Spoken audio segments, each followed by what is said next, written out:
Hello, everybody, and welcome to Hanging Out with Howie. We have a very different and unusual night here. I always try to find something different and a topic that has not been covered before. So I have two non-industry folks on here tonight. They are not in the music industry and they are not DJs, but we are going to get their opinion of us mobile DJs and what has been their experience. So please welcome Lori Kilmer. Hello, Lori. Hi, Howie. How are you? Good. And we have Kelly Salvatore with us. Hi. Welcome, Kelly. How are you? Good. Thank you both for being on. Sure. So, the elephant in the room. Lori, what has been your experience, whether it be weddings or, company functions, reunions, whatever? Well, I've been to quite a few in my lifetime, but a few that stand out would be the craziest thing that ever happened was when a DJ actually tried to pull me out of my seat to join a conga line, and I just wasn't feeling it. So I kind of pulled back and did not give in, but he was, harping away on the microphone and, trying to get me to get in this conga line, and I wasn't having it. So, Did that make you feel uncomfortable to have a stranger touching you? Well, it did. I'm not one to join a line like that. I love to dance. I'm the first person out on the dance floor, but I don't like being in a line with strangers having their hands on my shoulders or waist or whatever and dancing around the room. So it's just like a personal thing. I don't mind watching it. Everybody's having a great time, but I didn't appreciate being pulled out of my seat. Wow. Now that's something. How about you, Kelly? Have you had any experiences like that? Nothing quite like that, but the one that sticks out for me is I was at a wedding and the DJ announced, so the couple was coming out for the first time and they were going to have their dance. And when the DJ announced the name, he kind of butchered it, and we all were just like, oh, because, he obviously had been in touch with them for quite a while before the reception. So it was shocking. And we were all like, oh, that's not their last name. So it was introducing the newlyweds and it was interesting.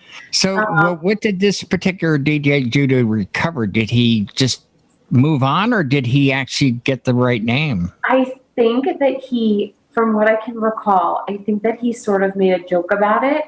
I don't think he even realized it right away. And then after, it was a little bit of time had lapsed and everyone was just kind of stuffed. It was like, wait, what? And at that moment, I think then, from my recollection, I'm pretty sure that he passed it off as a little bit of a joke and tried to regroup. And then, and then they danced and everyone kind of forgot about it. But, was it an overall successful event other than that? Yes. Yeah. Yeah. Oh, good. Yeah. Excellent. All right. So the majority of your experiences, Lori, have they been, for lack of a better term, cheesy DJs that we had talked about? I got to tell you, cheesy is the word. Okay. I hate to even say it. It's almost like someone woke up one day and said, hey, I think I'll be a DJ. It's not, I thought every DJ was like this. In other words, they come in, I thought were playing music that they wanted because no one was on the dance floor. Now, I've since learned that the bride and groom or whoever is hiring you gives you a list primarily. But if you see that the dance floor is empty, I would think you would change what you were doing. But I've been to so many where there was a bare dance floor. And so people were just at the bar trying to make up for it, I guess. How about you, Kelly? What's been your experience over the years? Yeah, I would say pretty positive for the most part, because I had really only I'd really only been, around DJs for a prolonged period of time where I was like listening and involved with the music at weddings mostly. But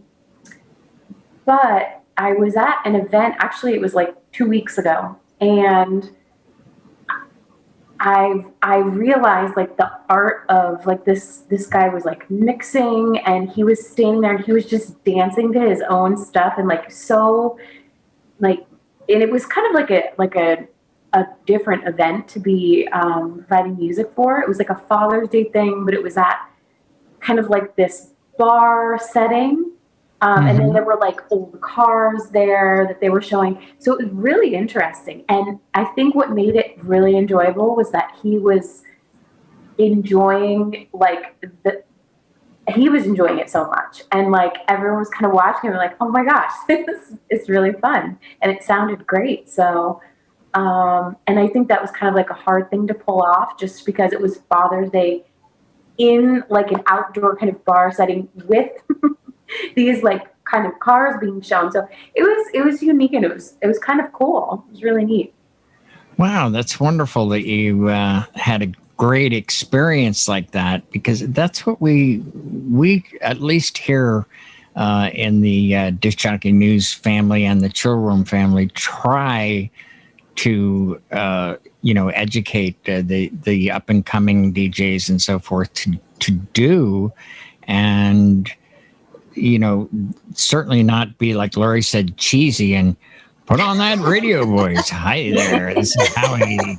Get up out of your seats and dance. Raise your hands right now, everybody. Come on now. How about you over there, Lori? Come on, get out of your seat and join that conga line. Or I'm going to come over there and grab you by the arm. Wow. I actually went to a nice one 2 years ago. And what was nice about it was the only time I actually heard the DJ was when he was, excited to announce the bride and groom. And the rest of the event was seamless. Again, I've been to so many where DJs were talking like the whole time. I don't know, like a radio DJ. That's what it reminded me of, like a radio DJ at a venue. And that's like, I think it's like a different type of event, really, than, it just, I like the invisible kind of thing without being led through what they want me to do. I don't like it. Yeah, most people, when we talked about this on an earlier show, and it was actually Brian that brought it up, and it's interesting. It's like we're both of the same opinion. When somebody on a microphone tells me to do something, my first instinct is no. I'm not. I don't take orders very well. So Kelly, you had a good positive experience. Was that DJ on the microphone a lot, or he was just enjoying and mixing the music and really into it that brought you that joy? So interestingly enough, he's the boyfriend of one of my friends. So it was the first time I had met him. So we got to sit kind of under the tent and like, and so he was kind of showing me as he was doing it, because I was like, this is so neat.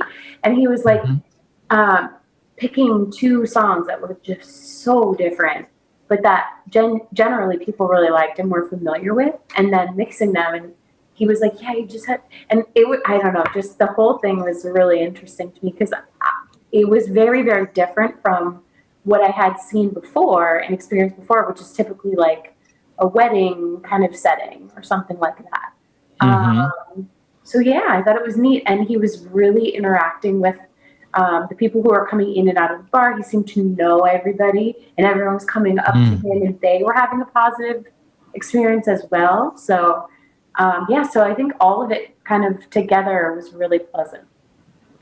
That's interesting that you used the term, his art before, because it really is an art form of sorts to take two songs you wouldn't think would go together and blend them seamlessly, if possible, or you even just hit it on the one so it will transition. We use the word transitions, and there are many different ways of transitioning. We don't always have to beat match. Sometimes we use things that we call harmonic mixing, and sometimes it's called just a slam, where you want to change the energy of the room. So I'm elated that you use that term. So Lori, you had a completely different viewpoint before you started, hanging out and watching some of the shows. And what is your opinion now of the folks you've seen in this chill room? Frankly, before I started watching the shows, and there are so many wonderful shows on YouTube because it's fascinating to me. Obviously, I'm not going to become a DJ, but it's fascinating. I always thought that people just kind of showed up, played the music. I never saw lighting, like other than the lighting that's already at a venue. Mm-hmm. But the lighting that's being done by the professionals that are in this group of DJs is phenomenal. And it adds so much to the event. But honestly, so many of the weddings that I've been to, and my goodness, graduation parties, 25th wedding anniversaries, I've been to all different kinds of events. They just seem to maybe have light up the DJ booth, but the rest is just lighting that's at the venue. So I feel like I'm at a concert almost when I see the different things that they're doing, and in person. It's amazing. So I'm thrilled. And I never knew that there was so much preparation, like the knowledge of the music and putting things into crates, and it's just so extensive. I don't think the average person realizes what goes into this job at all. I had no clue. Were you as fascinated as well, Kelly, when he let you back behind to see the controls and what he was doing? Yes, because I'm a huge music fan. So, that's... Yeah, so I'm sitting there and I'm like, oh my gosh, this is how is he inserting all these different the sound on top of it? How is he and then I was asking him do you plan this ahead of time? Do you plan the sequence of the songs that you're going to play? And he's like, sometimes, but then I feel out the environment that I'm at and what people are reacting to. And I guess there was a little girl off to the side, and she was just dancing like crazy. So then he was pulling off her, and yeah, I thought the whole thing was very much more interactive than I had originally thought, and like you said earlier, just more. I realized the art behind it and how everything is very well thought out, and yeah, it was. I was impressed. I was very impressed. It sounds to me like you had a very experienced DJ that was also an artist and was able to be. We are part psychologists because some people use the term, read the room or read the crowd, but it's basically paying attention to the people.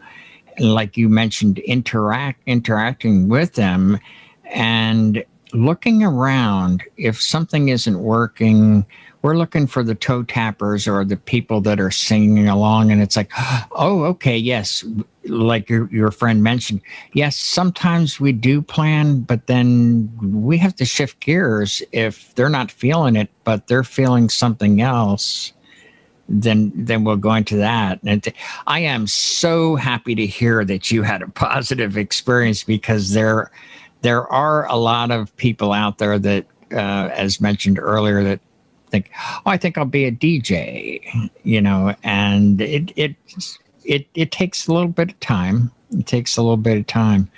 So, is there anything that has changed your mind, about the mobile DJ? I would have to say, I've heard people who are planning their weddings maybe remarking about, oh, that DJ, they're interviewing DJs and, oh, it's so expensive. But when you think about it, if you're paying like $12 a slice for the wedding cake, which that's the going price on some wedding cakes. So if you've got 100 guests, that's a lot of money. Mm-hmm. The cake is not what's carrying the event.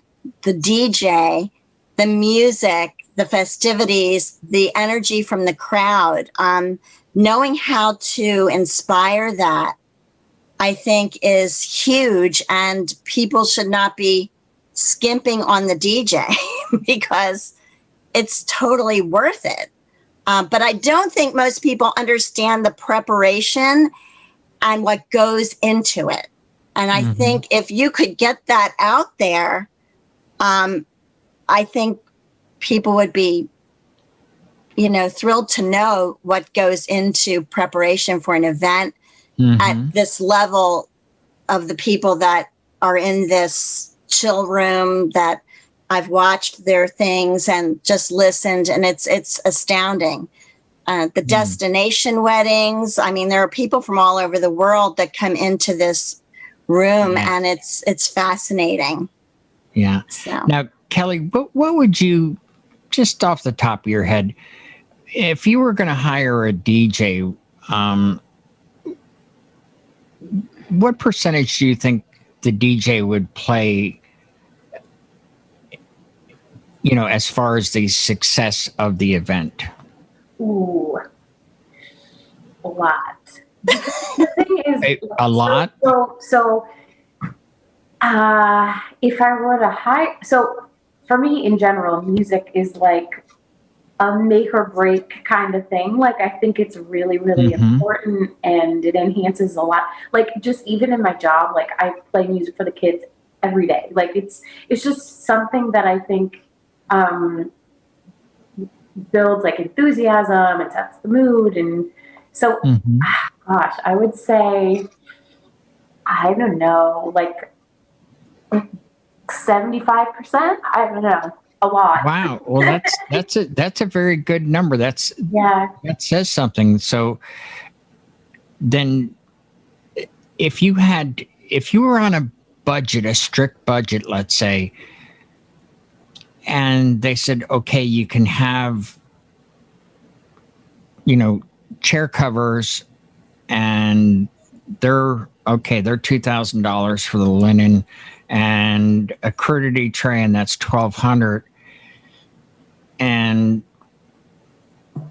would you perhaps maybe cut back on something like that and hire a DJ like you experienced 2 weeks ago at $1,500, let's say? Or would you price shop and go for a $500 DJ?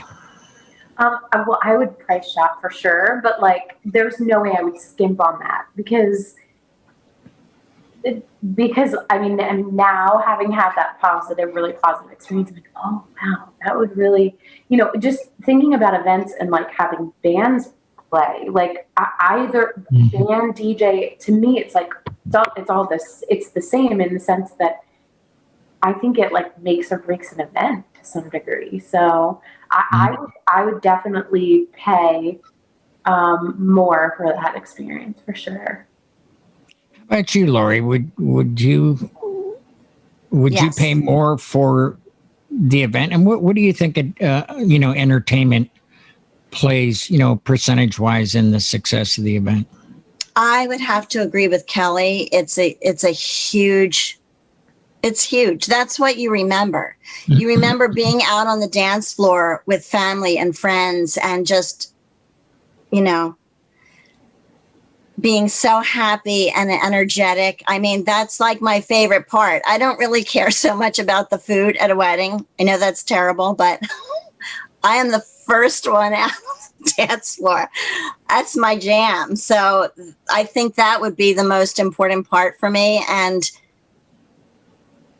previously, going to those events where it was not that great, I just thought this is the way it is, you know, but lackluster, to say the least, until I started watching these videos on YouTube. And they have these things called gig logs where they show the prep, getting ready for the wedding. It's so enjoyable. Just seeing what they go through and the preparation. And then when everybody is rocking the dance floor, I mean, it's fantastic. And so I think it's... Would it be fair to say to you two that you remembered the experience with the music more than you remembered what the tablecloths looked like or whether the chairs had covers? Yeah. The lighting and the music. No, I mean, seriously, though, do you remember past events? Like, is that a memory for you? Like, oh, the tablecloths were lovely and, oh, the flower. Or is it the experience of dancing and the music? Is that the thing that you remember most? For me, yeah, dancing and the music. Like thinking back on my brother's wedding, I don't remember. I barely even remember like the color scheme, and I was wearing a dress that fit the color scheme. But I do remember being out on the dance floor and who was standing next to me and who I was dancing with, and looking around at everybody and everyone I love, and them having a great time. So that was definitely more notable. It sounds like you had a good DJ there then. Yeah, that was very good. This is a DJ we went to high school with, and he's a local guy, and he's great. Very, very nice. Well, ladies, thank you so much for your time. Kelly, it was a pleasure to meet you. You too. Lori, thank you so much. Sure. And we'll see you folks next week on Hanging Out with Howie. But before we go, I want to share a little something for the first time here before I part. And we are going to be in Atlantic City for Expo in August. So for those tuning in and watching the rerun and those that are watching live now, Tuesday night on August 10th, we're going to be at a club called Beret in Atlantic City.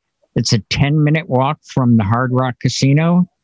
So we will see you there, and stay tuned to All Things Disc Jockey News TV for further developments on this. And with that, we'll see you next week. Thank you all for tuning in. Bye. Bye. Bye.